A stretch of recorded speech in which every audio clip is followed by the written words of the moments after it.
इस्लाम में या क्रिश्चियनिटी में कन्वर्ट होने के बाद आप अपने SC/ST एक्ट के प्रोविजंस को एज अ लीगल शील्ड इस्तेमाल नहीं कर सकते हो। ये तो सुप्रीम कोर्ट ने क्लियर कर दिया। लेकिन मान लीजिए कन्वर्ट होने के बाद आप क्रिश्चियनिटी या इस्लाम से वापस हिंदुइज्म में रिकन्वर्ट होना चाहते हो, तो क्या आप SC/ST के प्रोविजन को दोबारा एक्सरसाइज कर सकते हो? तो इस वीडियो को लास्ट तक ज़रूर देखना। तो एक क्रिमिनल कंप्लेंट फाइल होती है against a group of people claiming that the complainant being harassed by that group of people in the name of casteism. Supreme Court, while hearing the matter, the bench of Justice Prashant Kumar Mishra and Justice Manmohan has concluded that the complainant has actually converted to the Christianity a decades ago. 10 साल पहले convert Christianity में होने के बाद SC/ST के provision को वो entertain नहीं कर सकता।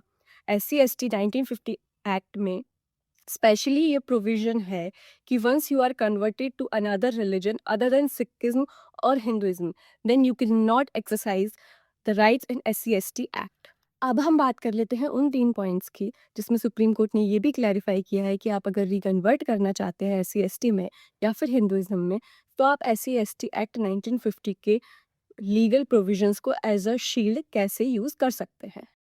पॉइंट नंबर 1, उस पर्सन को कोर्ट को ये समझाना पड़ेगा कि जिस कैटेगरी में वो एक्चुअली में पैदा हुआ है या फिर जिस कैटेगरी में उसने जन्म लिया है, वो कैटेगरी एक्चुअली कॉन्स्टिट्यूशन के हिसाब से SC/ST कैटेगरी में लाई करती है।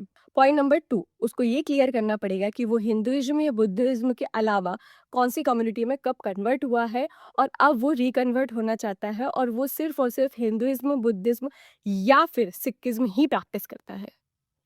और थर्ड सबसे इम्पॉर्टेंट पॉइंट, उसे ये भी सेटिस्फाई करना पड़ेगा कोर्ट को कि जिस कम्युनिटी में वो अब रिवर्ट कर रहा है वो community actually accepted him to be the part of that community. Follow me such for more updates.